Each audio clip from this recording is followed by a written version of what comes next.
20 seconds and counting. T-minus 15 seconds. Guidance is internal. 12, 11, 10, 9. Ignition sequence start. 6, 5, 4, 3, 2, 1, 0. All engine running. Liftoff. We have a liftoff. 40 years after he first walked on the moon, Buzz Aldrin touched down in Hong Kong. Whilst in town, he visited the Space Museum to officiate the opening of Beyond Time, an exhibition that showcases gear used during the moon missions. I feel very blessed to have been one of the very few people who somehow reached the qualification to be considered to walk on the moon. After a short speech, the 79-year-old space pioneer tried on some replica moon boots and then answered questions from starry-eyed students and professors. I think the moon needs to be visited by those nations with space programs that have not progressed to that point yet. And the United States has the experience to bring together all nations who would like to go to the moon with their tachonauts or their astronauts. We can help them do this with our experience.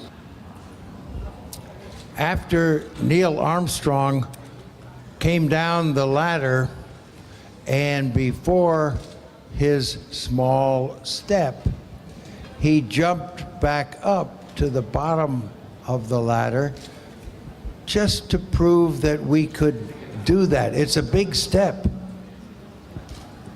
So then he took his small step for man and a giant leap for mankind. And after a while, it was my turn to come down. So I came down the ladder and jumped down to the bottom. And I thought it would be easy to jump back up, but it wasn't. It was hard. It was difficult. And I missed. And I had to try again. And I was so disappointed that I had not succeeded in the first thing I needed to do. So later, before I came back in, I jumped around on the moon, and that was very easy to do. A teardrop would probably not come down. It would probably stay right there on top of the eye. And all you need to do is blink, and it's gone. I think the primary thought that is of lasting significance that I had on the moon, glancing up and seeing the Earth and realizing that all of humanity, all of history, all of evolution was up there except for 3 people. 3 of us were detached. But how unusual it is that at that moment, more human beings up there, out there, back there, were paying attention to us at that moment.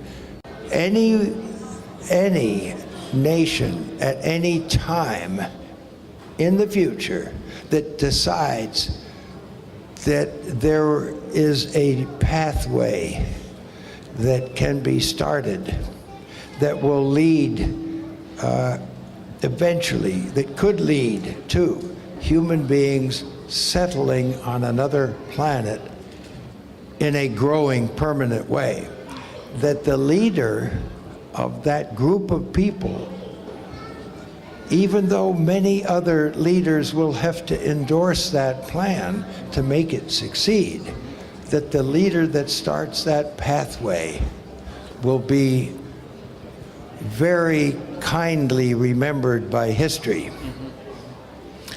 And I hope that President Obama appreciates the opportunity that he has now.